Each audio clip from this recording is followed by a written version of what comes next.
Welcome to the Revenue Builders Podcast, a weekly show featuring B2B sales leaders and executives. Hosted by five-time CRO John McMahon and Force Management co-founder John Kaplan, the show goes behind the scenes with the people who have been there, done that, and seen the results. If you enjoy our content, please subscribe, rate, and review the show to help us reach more people. Revenue Builders is brought to you by Force Management.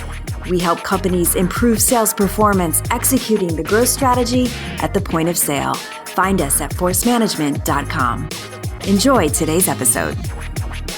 Welcome to the Revenue Builders Podcast. I'm John McMahon, and my special guest today is Andy Price of Artisanal Ventures and Artisanal Talent. Andy started his career in recruiting almost 30 years ago. He's still heavily engaged and invested in the software recruiting industry. He recently used his vast experience in the software industry to create two companies that complement each other. First, Artisanal Ventures, a venture capital platform that invests in and supports high-performing clients by tightly working together with his second company, which is Artisanal Talent. Artisanal Talent is an executive search firm that specializes in B2B software and infrastructure. And Andy's two companies connect capital and talent with brilliant founders to help them build iconic software companies. Andy's invested in many big winners along the way, including Abnormal Security, Snowflake, DocuSign, MuleSoft, Confluent, and Amplitude. Welcome, Andy Price. How are you, man? Thank you, sir. I appreciate the kind introductions. Great to be here this morning. Good to have you and good to see you again. Hey, Andy, let's start by telling us why you started Artisanal Ventures and Artisanal Talent.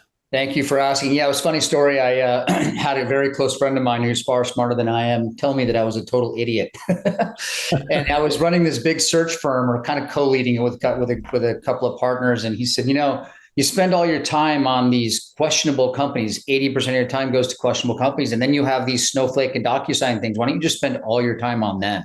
And the honest to God truth is, I'd love to say I was a genius with this revelation, but it was a good friend of mine telling me I was doing it wrong. That's why you have good friends that can give you really honest feedback. Absolutely. Right? You got to surround yourself with truth tellers. Yes. So what happened was I went back to my partners literally after that holiday. I said, guys, if we don't focus on building more Oktas and more Snowflakes, and we had these amazing clients, but you just didn't have the time to drill into them and spend all your time on them thinking that, hey, if we invest in this company, we're going to make way more money doing that in a tax efficient way than if we do 85 million searches for companies that are going to get sold for scrap or go out of business. And so I said, we should restructure this thing and actually make it a venture platform. They didn't agree with me, and that doesn't make them anything but the amazing people that they are. We're still all good friends, but I just said, hey, I got to go to a different path. So I set out to learn. I wanted to be the dumbest guy in the room and I am often the dumbest guy in the room, but I really wanted to be sure of being the dumbest guy in the room. So I went over to Redpoint and worked for Scott Raney and Satish and those kind of people. And then also with Volpi and Danny Reimer and all these kind of people, Jan Hammer at Index Ventures. So I basically split time between the two venture firms, just soaking information for, in one case, almost 2 years. And it was a great experience. So after that, started Artisanal Talent with the idea that you'd have a search firm on one side, a venture firm on the other side. And the last thing I'd say about these things, unless you want to go into more detail, is that I feel like any search firm that's in the venture ecosystem should be thinking about the company as, okay, how can I contribute to the venture's success? As opposed to just, let me go send these guys a contract, 100 grand, 150 grand, 200 grand, whatever the contract is. And then I'll move on. The search will be over and we move on. That's kind of silly. It's wasteful. Why don't you really put your hands all over the company and have true alignment with the founders where you're saying, I'm here to give you the best possible chance for success. And I'm going to participate with that success and put my money where my mouth is. And I think when you talk to the execs out there and they know your objective is to invest in the companies, they take you more seriously because they know you're in it for something bigger than just a simple transaction. I think that was the sort of idea behind all of this. And then you're in it for many different stages of the company also, not just the startup phase, but you're in it for, product market fit, the deal stage, the scale stage, and, the maturity stage also. When you look at it from that viewpoint versus, like you said, just placing a body and then you're off to the next company, but you have no real interest in the company itself. That's right. We still, like, when our clients go public, we still think of them as our companies. Like, Jay Krebs, I still think of Jay Krebs. I'd crawl through fire for him. Slootman and the founders of Snowflake and Speiser, I'd crawl through fire for all these people, even now, well after the IPO. Yeah. Now, when you think back 30 years ago, what one or two things, have changed the most in the recruiting industry? It's a good question. First of all, there are 5 million new recruiters, which is kind of fun. It's pretty crazy.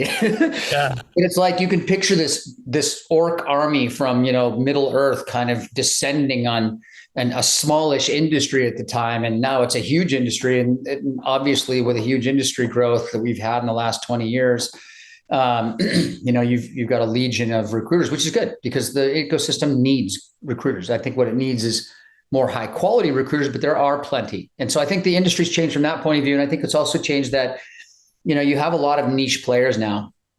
Used to be just these big, gigantic things like Heidrick and Struggles and Korn Ferry, and they're lovely, but right. You have a lot of specialists now, which I think is really, really smart because I think the industry is moving that direction. And so I think the industry is growing up and becoming more sophisticated around verticals and specific functional areas and becoming specialists in these areas. I think the industry forced that change, and I think it's happened, which is great. Give us an example of some of the verticals that you're talking about. Yeah, sure.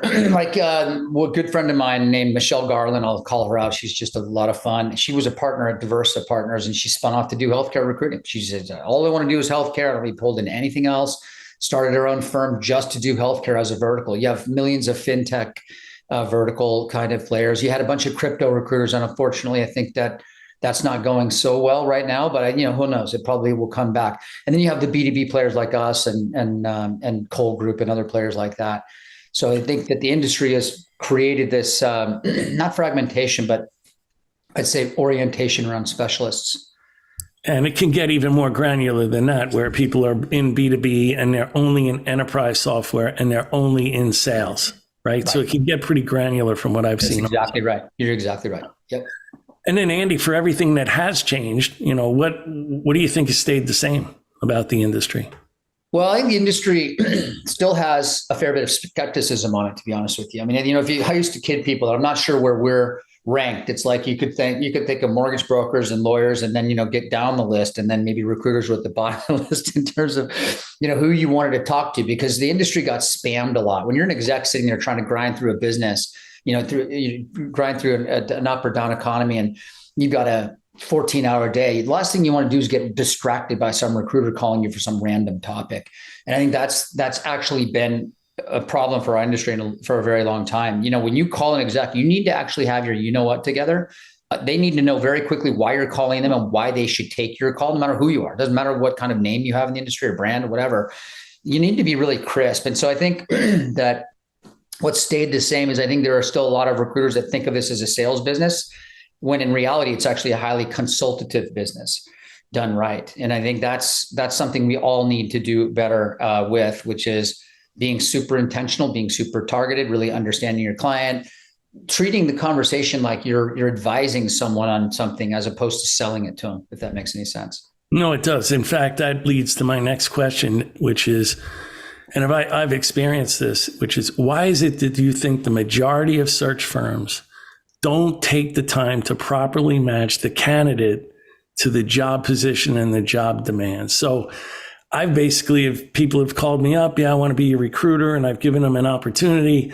I send them my, demands on the job position, and then they send me a candidate, and I have to call them up and ask, how does this person possibly match the profile that I sent you? And I gave it to them, and they still didn't match the person.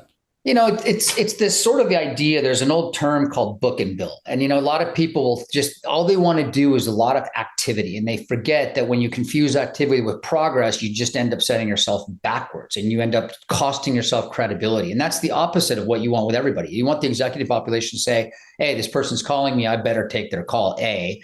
And B, when you talk to the clients need to say, this person really cares about what I'm doing specifically and why I should do X, Y, or Z, but there's some investment in that advice or that point of view. It's not coming out of, a random place. And I think what's happened is the industry is so transactional still. And, we still, as a search firm, we want to do better every single day. I mean, we have a whole company full of people that want to be better every single day than they were the day prior. And I think a lot of recruiters feel that way. I just don't think that they or the orientation is not right, because the industry is largely driven by business models that are flawed, where they're really labor arbitrage businesses. So you go and you sell a contract and you sell a service. How do you deliver that service at the lowest economic cost is the objective of most of the search firms out there, because they go, okay, if I have a 22-year-old that came out of whatever college, I can throw them on the phone, give them a script that's one paragraph long, probably incoherent, and I can give them a target list of candidates to go call. And if they hit a few of them and the candidate's interested in talking, great. The problem is they don't realize that when you're in that fee for service mindset, you end up building a lot of questionable cost into your business. And so it ended up being about how do you feed the beast? And so you just have to throw lots of volume. So the volume orientation is what creates noise when what you're really looking for is signal. Does that make sense? Yeah. I want to flip my last question around and ask, why is it that you also think that the majority of companies, not recruiting companies, but companies that you would recruit for, they don't take the time to understand the exact job skills and knowledge that's required for the position that they're going to ask you to fulfill? Dead on. That's dead on. Well, that's part of the role. That's actually one of the main roles of a good recruiter, is to say, you just push back on your client and say, hey, you think you want to eat bananas today, but is that really going to give you protein, or is it just, overload on potassium? You need potassium in your diet, more potassium, or do you need, red meat and some protein? And so you really need to be able to present to your client in a non-threatening way, hey, you're thinking about this way, but you need to expand your thinking, or you need to narrow it. Most often you're actually trying to convince founders to narrow their thinking versus widen it, as you just alluded to. You really want them to be specific. Hey, I want to get this kind of fish. This kind of fish only swims in these reefs, and I have to jump in the water and I have to get this particular species, as opposed to, hey, let's just go fishing. And a lot of founders just don't know any better. And so if their VCs and their board aren't saying to them, hey, be targeted, be intentional, that's a real miss. And that's unfortunately too often the case. You have a lot of VCs out there that really aren't operators, that they'll throw out a few sound bites that they've heard in their latest conference or their latest get together and latest mixer or whatever. That's kind of the advice of the day, even if it's not right, God bless them. And so what you have is a lot of churn with the founders in terms of what's going on in their mind. And I think if they have any recruiting partner that can't credibly help them build a thesis on who do they need to go hire and why and what, how do I actually interview someone versus talk at them for an hour, which most founders unfortunately would be inclined to do because they're used to selling something. They're used to selling their vision, so they can't help themselves. They get on these conversations with candidates. They should be evaluating them. All they're doing is selling them, and they don't learn. So they're not actually mapping their own needs against this candidate's, skill sets. And I think that's a real gap. Yeah, it is. And you just recently posted something that kind of fits into this, which is where you said too many VCs and founders are overly obsessed with people with, that come from big brand resumes. Yeah. And that goes to your point where they're not matching the job position and the stage of the company, which has a whole nother set of demands on that person, versus whether or not somebody that's coming out of Salesforce or Oracle or ServiceNow can actually meet those demands or ever has seen that type of an environment before. Exactly. Yeah. And if you look at the sales leaders out there right now that are really crushing it, and you go, okay, well, where was that person before? They're not coming from celebrity places. And if they were, it was off Broadway. Like, let's take Friday from Slack. I kind of grew up with Bob. I've known him forever. He's a lovely guy. And look at the results of Slack. Grew over to over $1 billion in revenue and got acquired for $28 billion. And he was sort of doing Asia Pac for Salesforce, off the radar. And they took a bet on an off the radar guy. You look at our mutual friend Adam Aron. Say, what was he doing before he turned Okta from kind of just this what the heck is single sign on to this $350 million public company? Right. It ended up being worth tens of billions and an icon. He was a regional guy, right? Prior. He was a totally obscure guy. If you think about Degnan, obviously is our favorite example. He came out of total obscurity. He was kind of the sales guy for some company that none of us ever remember. Avexa. Yeah, he went from a number of years at EMC over to 2 years at Avexa. But that transition did get him from the big company into the small company, where he really had to learn how to sell enterprise software in a really difficult environment. And I think that's those 2 years or 3 years there. I can't remember exactly how long he'd been there, but that really made Chris. It really helped him. He's a very coachable and adaptable guy, but in the beginning, that's what really helped him at Snowflake. Oh, yeah. I feel like people have to get their teeth kicked in and be humbled. They can't just go from these gigantic brands where I would not say they're order taken at all. I think that would be disrespectful to my many friends in these large brand companies. But I do think, the school of hard knocks, you have to at least done something really hard and appreciate what hard looks like and actually like doing hard things to be right for a startup, because they're really hard. People go, oh, that's glamour and I can make a bunch of money. They have no idea what they're getting themselves into. Right. I call it scrounging. Like if you've never had to scrounge before for resources, for anything that you can imagine, because you're surrounded by all great resources in these big companies. You get into the small company, there's no expense reports, there's no laptop, there's no help. You're going to, lick your own stamps if you want to mail anything. You're doing all your emails, setting all your own appointments, all your own travel. All of that falls on you, nobody else. Oh, yeah. You got to learn how to scrounge. And if you can't do that, you never face that, you're in trouble. Exactly. Think of yourself as like foraging around a very sparsely populated forest. And if you don't find the food, you die, you starve. I mean, that's what startup sales execs are doing. Yeah. Hey, one other thing that I've seen in the past, I didn't know if you were going to mention this, that's really seemed to have changed is I've always told my sales leaders, like, you have to own the recruiting process. You cannot delegate it to anybody else because you're recruiting your own team, and your team, believe it or not, is going to determine your own success and your own career.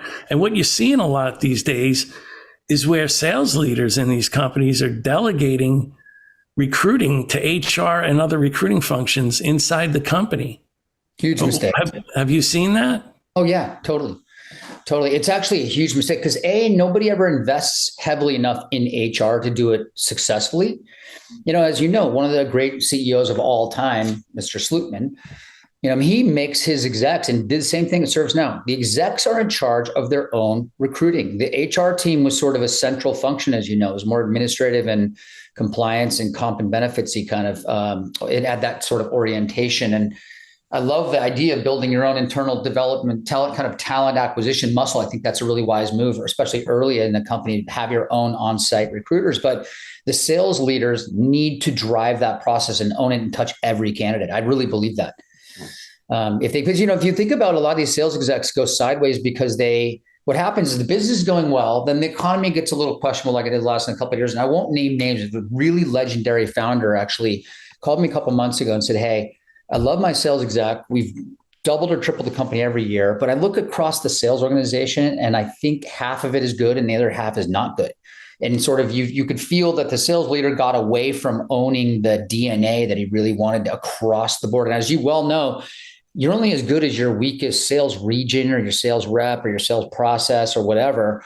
And I think what happens is when these these sales leaders move away from truly owning that DNA, development, or let's say consistency, then I think what happens is you end up with inconsistent talent across the board and things start to vibrate. And why do you think that changed? Do you know where that started? Why that mentality of I'll let somebody else do my recruiting? No, I think what happened in the go-go era is that everybody had so many resources. You could just buy more people and just say, you know what, I'm going to throw a bunch of people at that problem. So, okay, I need to recruit a bunch of people. Okay, I'll just have so-and-so, I'll hire this person, that person. You have entire sales teams with their own sales recruiting apparatus. And I think what's happened is it was just sort of unlike the foraging, we had millions of VCs, throwing capital at just about anything. And because of that easy money environment, I think people got lazy, honestly. I think that's what happened. That's also why they burnt a lot of money too. When you recruit a bunch of C's and D's, you're going to burn through a lot of money. And they did. A lot of companies burn through so much money. Absolutely. Yeah. And you see a lot of sales leaders, when they fail, you look back and you kind of do a forensic view and you go, all right, what happened? Most often it has to do with they couldn't hire people. They didn't have people from their own network that understood how they operate or how they think or whatever. And I think that's where you see these random sales execs pop in from, random companies. You don't see any great companies in their backgrounds. You have to wonder, who are they going to be able to bring with them? And is that a quality group or not a quality group? And I think that's a big determinant of success or failure with sales leaderships is the quality of the network that you're able to hire. Because if you don't have that network that can follow you, it doesn't have to be 5,000 people. It has to be a good core, as you know. You're going to stall out, and you're going to end up ramping up even the recruiting costs. End up burning a bunch of capital, and so it ends up being a really inefficient way to build a sales organization. I think founders get frustrated with that, and so the recruiters a lot of times they don't ask the candidate, And the founders don't ask them. They forget to ask them, hey, who are you going to bring with you? Let's just start to visualize how you're going to go about building your talent under yourself. And that's where the really hard conversations get. Yeah, I really want to emphasize this point for the people listening is, when I've recruited sales leaders at almost any level, I'm not only looking, can they sell and can they manage? But the biggest question I have is, who are they going to bring? Who are they going to recruit? And if I don't really think that they're going to be great recruiters, I'll do myself a favor and go find somebody that's a much better recruiter. Yeah, I love it. But to your point, it is a sign of whether or not, we can flip it around, because I've had many different sales leaders and a lot of them can recruit. And then you're always finding the one or two people that absolutely can't recruit, which almost says, I'm late on this message here, because people are sending me a message from the outside world that they don't think my leader is good enough to work for. Right? Because if you're going to go to work for a sales leader, you have to believe that they're going to get you to the next level. And if you don't believe that they're going anywhere or going to get you to the next level, if you're an A player, you're just not playing. Absolutely right. Yeah. I mean, you could draw all kinds of metaphors. You could just say, okay, go back to World War II. Would you follow the general that kept losing battles? Or would you want to say, I'm going to go after so-and-so. I don't want to be part of the army, storming the Philippines poorly. I want to be the Marines, taking island by island, and we're going to follow that person to the end of the earth because I know that they've got their you-know-what together, and I believe in their approach to the role. And as you know, that's what happens with sales execs. They have to believe in how you're going to orchestrate the function and take care of them, at the same time hold them accountable, and most important, win. Salespeople want to win. Yeah. Now, if we made it simple and said there were only 4 phases of growth to a company, the product market fit, deal stage, scale stage, maturity stage, how do you consult companies that they should hire differently at each stage? That's a great question. I actually think that there's more continuity and more in common with early stage sales leaders than late stage sales leaders. I think the question is, how do you apply, there's this old term, how do you apply the horsepower to the road? Do you have an 800 horsepower car? Can you actually translate that to the road? And in this case, you kind of look at the early stage, you'd say, well, a lot of these people just go, look, I need to get somebody that can take me from $0 to $10 million. And then the presumptive next thought is, then I can fire them and hire the next leader. That is so flipping naive. It's shocking. Yes. Because what happens is, guess what? The sales exec comes in, they own half the employees, right? So they're going to build a team of a 50-person company. You might have 25 people in sales. That leader takes off. Guess what? Now you've got 25 other people that are questioning whether they should be there. And then there's a total disruption, right? Heading into a financing. You missed the quarter. You can't get financed. So people don't think through this one concept, which is that, hey, you want to know that, yes, the person can do the role in the next 18 to 24 months, 100%, but they can, quote unquote, presumptively go a lot farther. What does that have to do with what? Well, the role is going to change from being player coach, going kicking down doors, getting orders, and you have to know the customer and, go actually lead from the front and sell. And then what's going to happen, though, is you need to weave in enough process that people aren't, completely randomly operating. And as you know, that consistency of sales methodology is the difference between great companies and average companies, typically, at least in my view, over the arc of time. And so you have to have people that are process oriented or process familiar, or at least appreciate the need for enough process that it's not a totally alien thought when you start to hit the scale, right? So I've seen these companies go from 0 to 100 million, and then all of a sudden they go, oh my God, we didn't do any instrumentation. It's like, right. Oh, there's no instrumentation. Yeah, we're using spreadsheets. So do you even know what Salesforce does? Have you ever seen a CRM? I mean, you kind of wonder, like, all right, we're going to spend the next year instrumenting because we can't find our quarter. We can't plan, we can't forecast. We don't know what pipeline metrics should look like. We don't know who our customers are. We have no continuity with the customers. So you have this, you're like, well, why didn't you take a few minutes out of the day and say, yes, enough selling, but if we don't weave in some instrumentation and process, then we're going to hit the wall.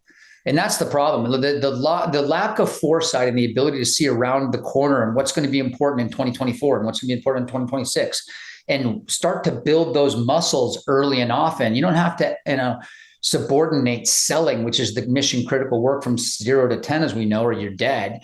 You don't have to subordinate that entirely just to go all in on process. What I'm saying is you're just weaving it in so that the company doesn't get disrupted over time.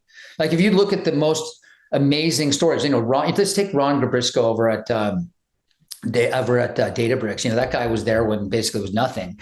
And he went all the way to 300 or 400 million, and they brought in Kofoid, and there was no disruption there.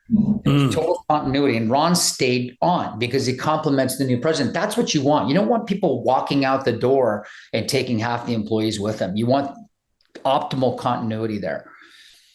Yeah, there's something else that also happens when the first person walks out the door and takes 50% of the employees with them. The next person comes in and wants to bring their own people in. So then there's another like 25% of the people that wash out because they say, I don't really belong here. This new leader doesn't want me. They're bringing in all their own people, and it's time for me to exit stage left. Yeah, look at how many great companies start to hit the wall and vibrate because of lack of organizational continuity. I mean, it's a recruiter's dream. The problem is it really hurts the company. So if you're pro company, you got to go, hey, let's minimize the brain damage of these transitions. Yeah. And what effect, negative or positive, have the giant tech companies, Google, ServiceNow, Oracle, Salesforce, had on recruiting for software startups? Honestly, I think of them as inventory. You can find gems in a lot of those companies, but let's be honest. I mean, I love Google. Everybody loves Google, but I mean, you're really going to go to Google and expect someone to work in a startup from Google? Right. They don't have to work. They're riding their bikes around campus, cute little yellow bikes, and they kind of show up for a meeting here or there. Now that's changing under Sundar. I think that guy's he's trying really hard to affect culture change. But if you think about Meta, you're not going to go to Meta to look for talent. You might go there to look for engineering. But I don't think that you don't look for Oracle for anything. I'm sorry, I hate to say that. I think there are probably listeners on this podcast. I don't mean to offend any of you, but if you're still at Oracle, it's because the world kind of passed you by, and maybe that's fine. It's great. There's a role for Oracle in the world, but I think they don't really affect the startup ecosystem because there are enough $1 billion, $2 billion companies. And everybody wants that company that went from small to large recently. And then Salesforce and ServiceNow definitely fall into that bucket. So you'd say, okay, are these people ready to go do another rodeo? And that's a big question mark. But I think you kind of look at those players, the ones that just recently ramped in the cloud era. You don't really think about these consumer things like Meta, and you don't think about the old guard like IBM and Oracle ever. No. The only time that I've been able to find some real talent in those companies is typically people that got out of college. They're super well trained at some of those companies. Yeah, for sure. They've been there 3 or 4 years. They stepped up to the next level of, let's say, inside sales. And now they're getting to the point where they've been there another 2 years. And now they're saying, I think it's time for me to go do something else. And sometimes you can take those people and stick them in a territory or an account, and they can do fairly well, especially if they're smart and they're really hungry, really determined to succeed. Well said. I would also say one thing I'd missed out on when you look at Google, the GCP crowd is pretty interesting. There's a lot of talent there. So you have to really be specific about where you're going within these large firms to find specific talent. I would say that there's world-class engineering at Meta, and there's world-class general population talent over at GCP. I think that TK has done a good job building up a pretty interesting business with a lot of talent there. Let's come back to recruiting sales, but I wanted to ask you, because you've been around, what are some of the biggest changes you've seen in the software industry, not the recruiting industry, but the software industry? Sure. Well, obviously the biggest ones have been business model changes where you had obviously cloud pricing, right? And then you thought about per seat, but it was really cloud and let's rent the software versus buying. And then that's why Siebel and these things just kind of went away over time with the old pricing schemes and the on-prem architecture. So you obviously saw this move to cloud and then the ratable pricing. And then now we're seeing obviously consumption everywhere. And that's a really interesting change. And that's really complex. So I'd say those are two key things. Business models have changed and become a lot more complex. Used to be, as you know, you'd sell a big ticket thing for $1 million and then you get a 15% maintenance, right? And that was pretty formulaic. And that wasn't that complex. It was a tough sale, but what you got was a big ticket thing and you move on. $1 million plus. It was incredible. But and by the way, a lot of companies wish that those days were back because $1 million sales obviously cover a lot of inadequacies, right? And so I think that the other thing that's changed is I think that the industry is way more mature. When I was coming up, it was all about like NVIDIA and LSI Logic and Intel and all this stuff in the 90s. And then you had the network equipment companies connecting everybody to the internet. And then the software industry really started to explode, as you know, really around like the late 2000 2005 to 2012 kind of time frame. It started to arc into this ASP cloud world and then really exploded in 2010 to current day. So the last 13 years, industry's gone from maybe companies you would think of that you count on two hands to tens of thousands. So the industry is complex. It's vast. It's noisy. For every company, you have 10 competitors that all kind of look and sound the same. And so it's just very frothy and overpopulated is how I describe the industry. Yeah, I wanted to ask you about that. There's basically been an explosion in the number of software companies over the last 2 decades. But as you explained, maybe just over the last, 13 years. It used to be, I think when I was running sales at PTC, I could count maybe 60 to maybe 100 software companies in the world. Yeah, in the world. Yeah. Now there's 60 in a 10 square block area of San Francisco, Exactly. And many people would say that has watered down the talent level of sales, especially in sales leadership in the software companies. What are your thoughts on that? I agree in some ways, but I do think the good news is that there are enough academy sales companies now that you go, okay, well, where would I want to find talent? Back in the day when you and I were talking about, let's just call it the pre-2010 era, the scarcity sort of era where you had lots of other kinds of companies, but not millions of software companies. I think what's happened is definitely watered down is a good term. Diluted is another term. These companies are all competing for these sales execs, but I do think there are enough interesting companies like Okta and AppDynamics that spawned A+ sales leadership. If you look at AppDynamics as an example, it's funny. There are 20 CROs out there, pretty high quality, that have that pedigree. Yes. And that background. And so there were enough back in the day. It was like, all right, we got to go find PTC people if we want to understand sales process and medic and enterprise. You had to have people with PTC or Blade kind of DNA. Now you'd be like, all right, well, there are probably 20 companies out there that I'd say those guys have done that company's done a really good job building a machine. And I want people to understand how to operate a machine and not just be salespeople. So I do think that the good news is that the industry's matured a lot, that there are a lot more places to look for quality sales execs. Yeah. I think some companies just don't look hard enough. When I see some people that are CROs that were sales ops people and never sold before, I kind of shake my head and I feel sorry for the CEO who's, busting their ass to try to make the company work. And it's never going to work with that type of sales leadership. So that's right. And what do you think's changed most about sales leadership as you've recruited so many sales leaders? What do you think's changed the most in the last 10, 20 years or 13 years, as you explained? Yeah, I'd love to get your reaction to this. I think that the role is a lot more complex than it used to be. As you know, you used to sell, you just said it, you sell these big ticket thing, right? You deploy into an enterprise buyer. You didn't have commercial at the time. You didn't really have this bottoms up stuff. And so you didn't have multi-variant revenue flows, right? Coming from different channels, from B2B, from PLG, the commercial inside sales, velocity stuff, and enterprise. Now, most companies have a footprint in all three, or many of them do. And so managing the revenue flows, you think about customer success, you think about pre-sales, you think about enablement, you think about RevOps, you think about instrumentation, you think about I've got to hit a forecast, which in theory would be easier with a SaaS pricing model. But now with consumption, it's almost impossible to hit a forecast, to set a forecast. You really have to be way more analytical nowadays than you used to be, as you know. You used to be like, all right, I'm going to run this sales process. We're going to have a playbook. We're going to go deploy the sales organization. We're going to convert. And coffees for closers, right? You really oriented around those big closes. And now you're really managing and orchestrating a much more complex beast because the business models have been so rapidly evolving in the last 10, 13 years. Does that resonate with No, you? definitely. You have the free, you have PLG, so you have the free tier, you have the paid people that convert to the paid tier, you have BDRs, you have inside sales, you have, mid-market salespeople, then you have your enterprise salespeople. That makes it, pretty complex right there. And then you have to also interface with a lot more departments to make that work. You have to interface with the growth people. You have to interface with marketing. But I think the thing that's changed the most that I don't see most companies really moving hard right towards is, to your point on, we've moved from perpetual to subscription, and now we're moving heavy to consumption. So the way that I think about it is when we sold perpetual, if I sold the site license for perpetual, I had you basically for life as a customer. Didn't mean I didn't care about your implementation, but I had a long time to fix it. Yep. When I moved to subscription, I have to fix that within a year, pretty close to 6 to 7 months if we're having problems, or they're going to throw me out. Yep. When I moved to consumption, especially given the fact that there's all these PLG opportunities for people to test other products, I have a week. I may have days before people give up on me and say, forget it, I'm going somewhere else. So I don't see people or companies moving hard enough to client success.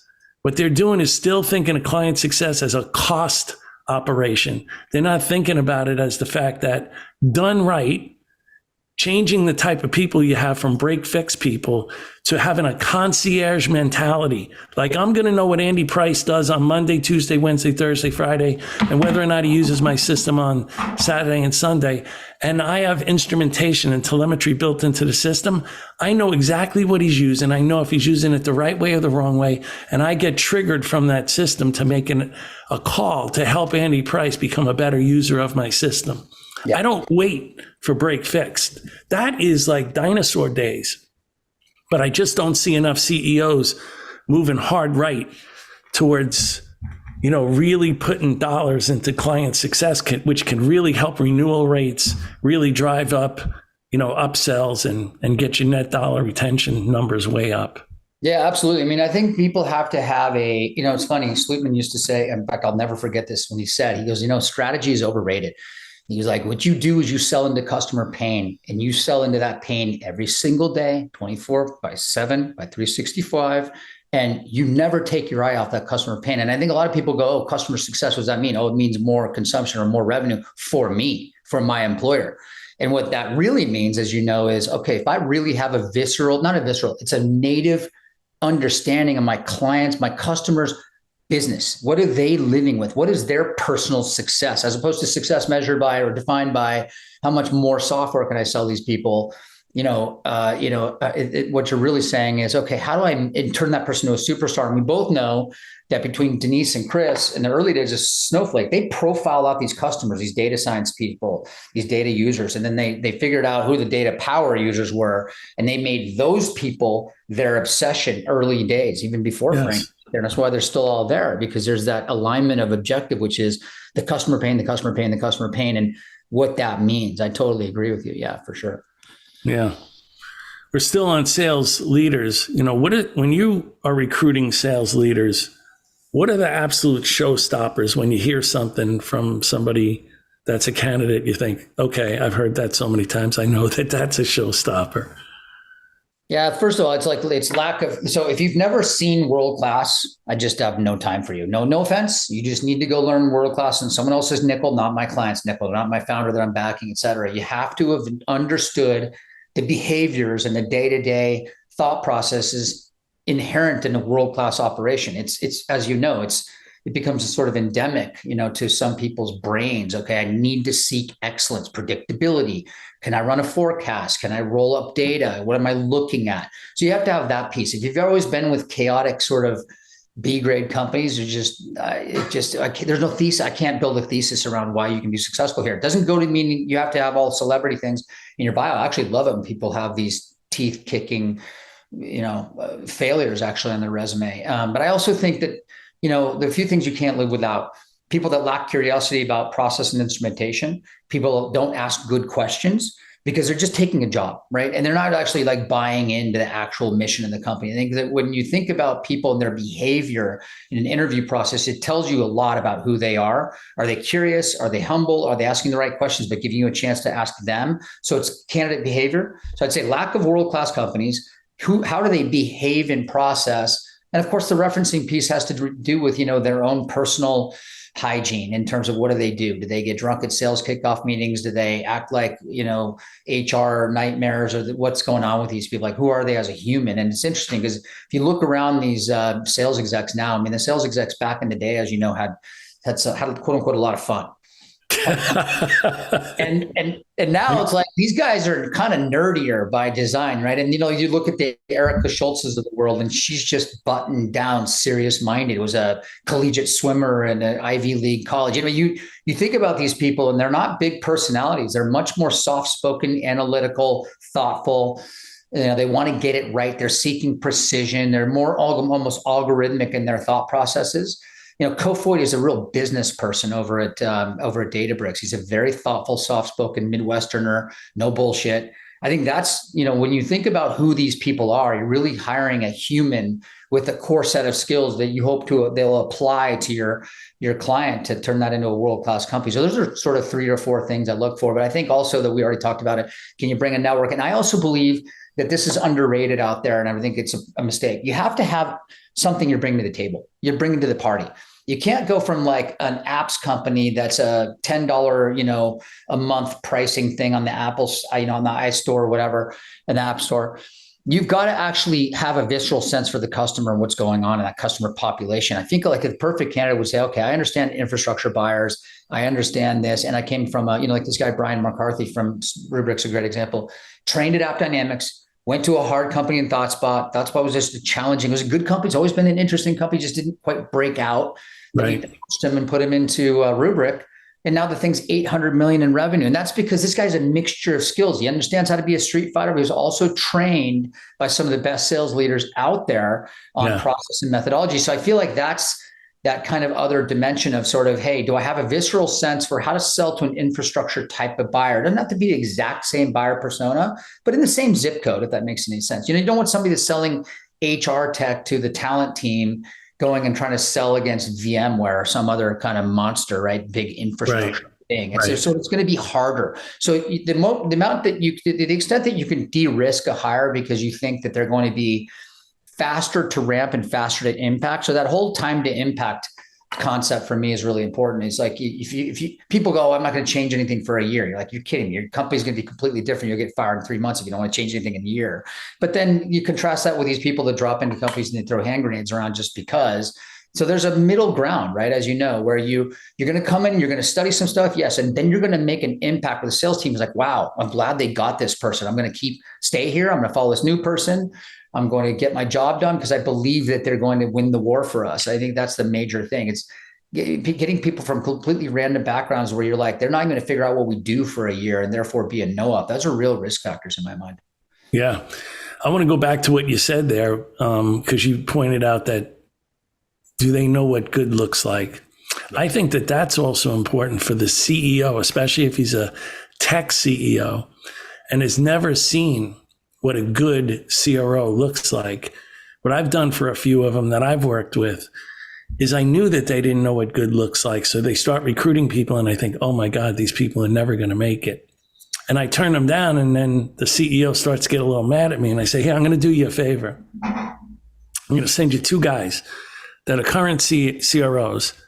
When they're in town, they're going to come and visit you. And then they spend like a half an hour to 45 minutes with the CEO. But the CEO is never the same again. Now they understand what good looks like. And now the bar has been set a lot higher. Yep. Yeah. I mean, I think that's really helped some of these tech CEOs that really don't know what a great, sales CRO looks like. It does. But you're absolutely right. It's funny because what they'll do is they'll meet an Adam Aarons type of person. They'll go, oh my God, well, why can't I just have that person? Right. And it was kind of like, you could say, well, you might be able to, but the question is what people are missing is they're just looking at resumes. They're not looking at the skills beneath the resume. Yes. How does this person operate and what is within their Swiss Army knife? Everybody's got a Leatherman or a Swiss Army knife, right? We all love those products, right?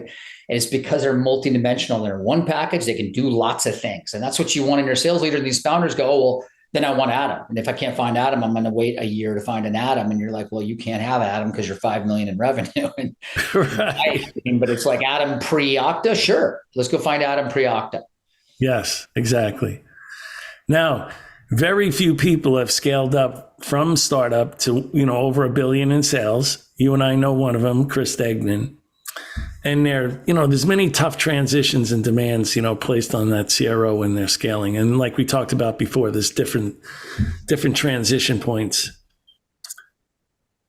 In your mind, why do you think it is that most people don't scale? If I think about, I don't really think about the people that flame out a ton. I'd like to, just to get some pattern recognition. When I think about the people that are flaming out, is because they didn't care. If you look at there's a lot of, let me just touch on a couple of key things.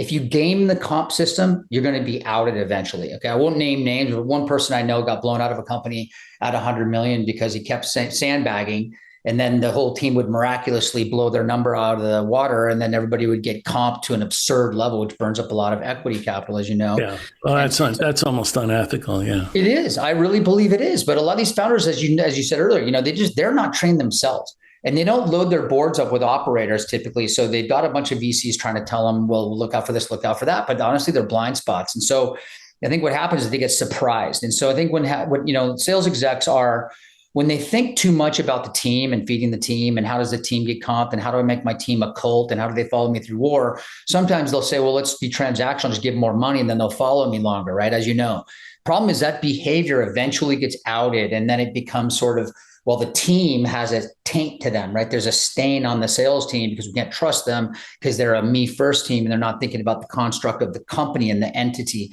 that we're trying to build, and which is a world-class machine that no individual should hijack as their own personal objective, right? Like you shouldn't be thinking, oh, I'm here at this employer to maximize my own personal outcomes, right? It's like, if I'm not part of something awesome, the entire thing is awesome, then you're missing out, right? That the mindset of the latter is highly preferred. And so I think when these sales leaders start to think about the sales team only in a myopic way, that's when a lot of them start to vibrate and then they get blown out. Or when they're not good team people, if they abuse the marketing person, for example, or throw stuff over the wall at engineering a product in a kind of random. So I guess what I'd say in summary is that when they're not intentional, when they're not thinking about things from a design perspective, like, okay, bigger picture, we are trying to do this as a company, and everything you do is within that framework of, okay, what is best for this company's outcome? One of the things I love about Degnan is that, he took this learn it all approach. I'm going to soak up as much information. You never question whether he had Snowflake's interests at heart versus his own. And I really appreciated that very much in him. And if you look at these long-term sales leaders, they all have that in common. They believe that they were there to serve the company wasn't there to serve them. Yeah. But don't you think, I want to go back to what you said earlier. It could be the candidate, and it also can be the CRO, the CEO and the board who don't properly evaluate who the first CRO really is. Yeah. And they already see severe limitations in the person, yet they're in a rush and they jam this person in the job, almost knowing full well they're never going to make it past, as you pointed out earlier, $10 million. And now they got a whole nother problem. Instead of really, for that first CRO, taking your time and really making sure you have somebody that you think could last you at least up to 100 million. Absolutely. If you look around sales recruiting, it's funny because you could just say to founders, ask these 10 questions of every candidate. That actually doesn't happen a lot. When you talk to these founders, you're like, what happened? Why'd you hire that person? Like, oh, because the VC threw them over the wall and they said they were good. And so I hired them. Like, yeah, but the VC may not know. To your earlier point is maybe they were selling some commodity to chipmunks in a cubicle, and now they got to sell $1 million software to C-level executives. It's a completely different sale. Absolutely right. I've seen that too, Andy. I've seen a lot of VCs that on the boards that I've been on with say, oh, well, this person from XYZ company, this is what they do. And I'd say, well, we have a different market, a different persona that we sell to, different price point, 250,000 versus 10,000.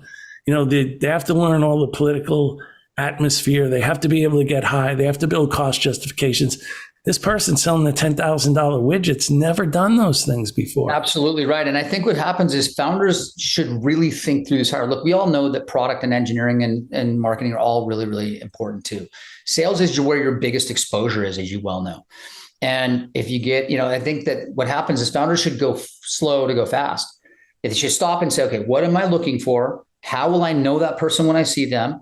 And then what happens is they just go into turbo sales mode, sales. And that occupies, if you think about founders, man, when they interview people, it's most often that they think their role is to sell that person because that's just what they know. They know how to sell their dream. God love it. But they're not buying. And so they don't get enough out of the first conversation to really know, hey, what is this does this person actually have the humility to sell themselves to me and explain to me what their strengths and weaknesses are? And then I have to get into the technical details about how do they operate, and understand, is there a screening mechanism by which I can filter out people that are unlikely to succeed here and hone in on the people that are? And so they don't stay true to a true north job description. I just think job descriptions, people think that's old school. I think it's really important. Actually, I'm pushing my whole search firm to go back, double down on that job description and keep that as your true north. It could be 5 bullet points.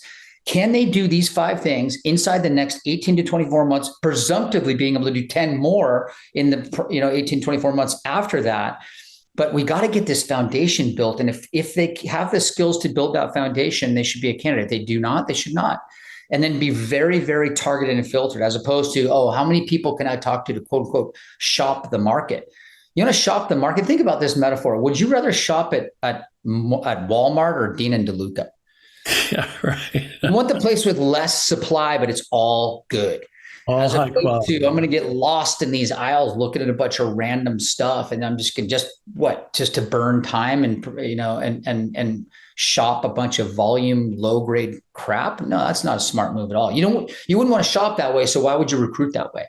That's why I think building a criteria that's really down to the skills, the knowledge, and most importantly, the characteristics of the person. That, and really nailing that and asking open-ended questions around each and every one of those elements, that's really the way to get it done, I think. I totally agree. And if you can't do that, well, either way, even if you can do that, as you well know, the number one thing, back channeling the crap out of people. You have to know, does this person, hate marketing people and just abuse them just because they're insecure or some other issue? You have to know what you're getting. What did this person actually do? Oh, the company was on fire, but the sales exec was kind of along for the ride. There's a lot of that out there.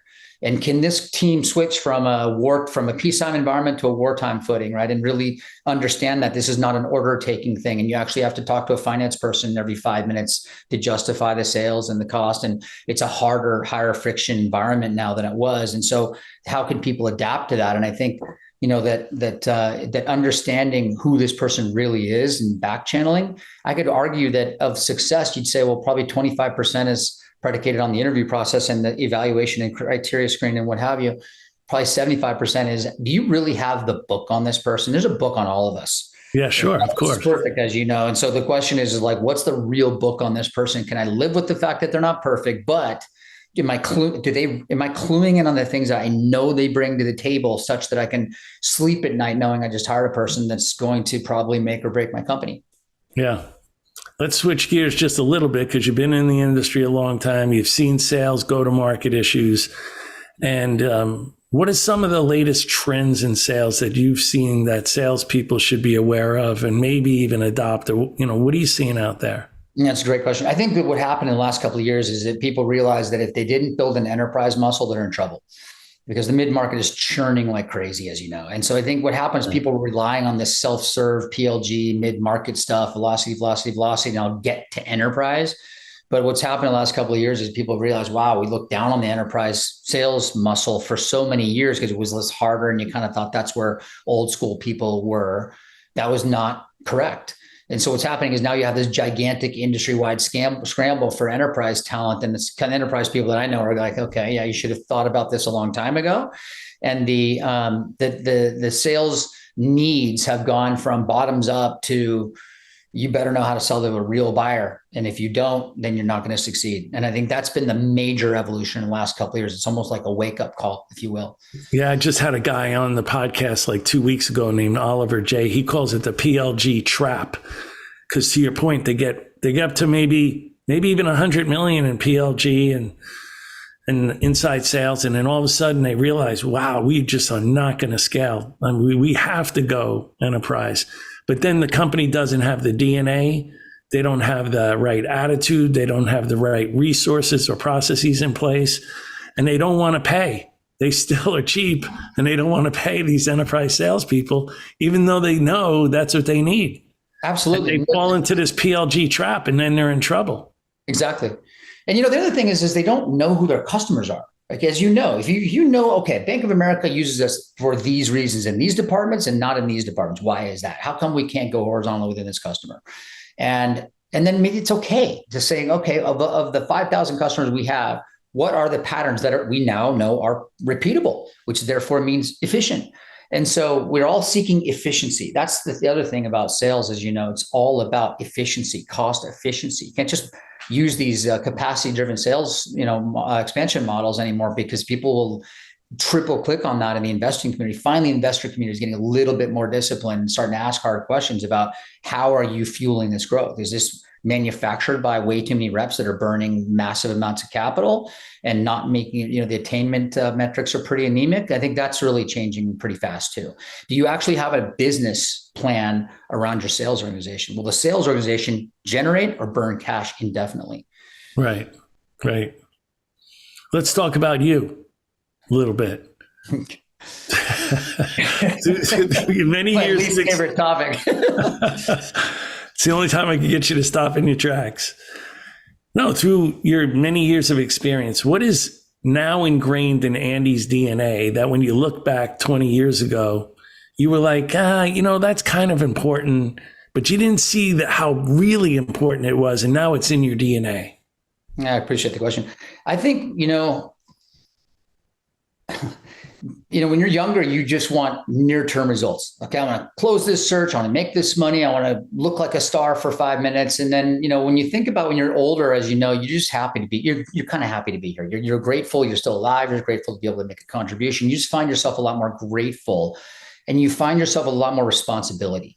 The outcomes are very real, as you know. And so you have to really think about, you're trying to take ownership of these wins and losses. The losses are the ones I think about a lot more than the wins.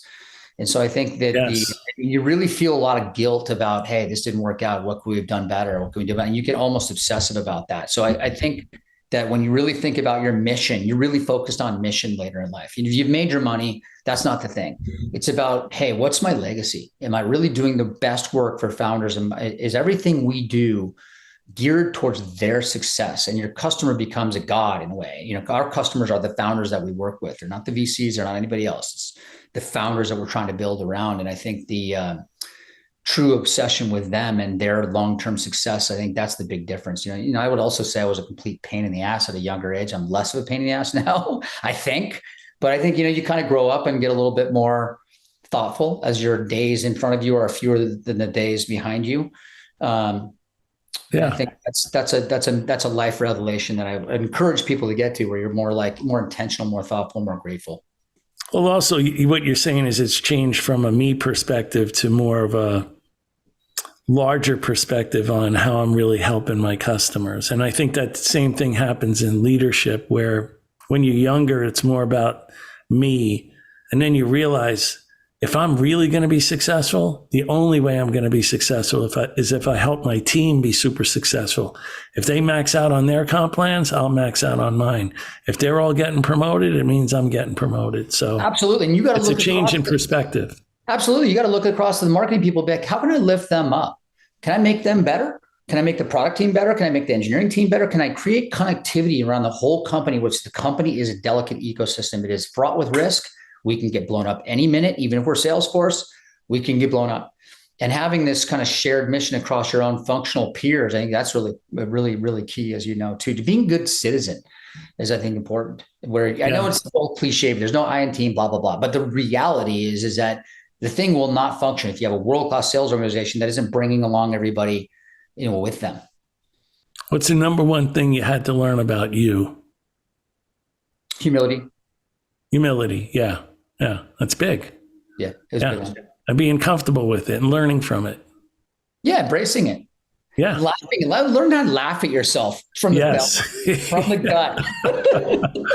Exactly. Really good life skill. Be like, you're not that important. No, you're not.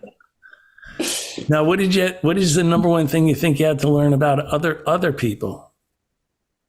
Just who they are as a human. Like I said, resume, you stress about resume because that's the easy part. Okay, well, what has this person done on paper? Is that easy to evaluate? Like, what is this person? Who is this person in their soul? You don't need to know whether their mom got along with their grandma or whatever. You really don't need to know that, really. But I do think you need to know, okay, what's this person? What is this human that I'm planting in this other ecosystem, which is this company, which again is kind of delicate by design, even at any stage. Everything is vulnerable, as you know, in tech. You can go from here to zero in a hurry. And everything is high impact. And I think you really taking the time to figure out what's in this person's soul, what's in their brain, how do they think, how do they operate, how are they going to behave? And when things get tough, can they adapt and be a good citizen and have some class and, be an adult and not a destructive, metastasizing cancer cell in this ecosystem? That's obviously what you want to think about is, can they fit and make the organism better? Yeah, I think that's so true. I had learned to spend my first 30 to 40 minutes of any interview, not on the resume, but on their characteristics. I would take the resume, put it on the table upside down, and I just wanted to know about Andy Price. That's it. And some people are not very comfortable with that, but that's because at the end of the day, someone could have great skills and great knowledge, but what's the thing that makes you want to get them out of the company is something that you discover as a character flaw 6 months to 9 months later. And I want to discover all those things now, Yeah. And not only the negatives, but all the positives too. Exactly. I mean, we all have flaws. I think the idea is like, all right, so how does that person cope with their flaws and how do those flaws manifest? Because you know what? Some of those flaws might actually be superpowers. Yes. Yeah. There's a lot of things are double-edged swords. Correct. Yeah. Yeah. What do you think was the most difficult thing you had to adapt to over time? Because you had to adapt. You didn't last in this role 30 years, start your own two companies and not adapt.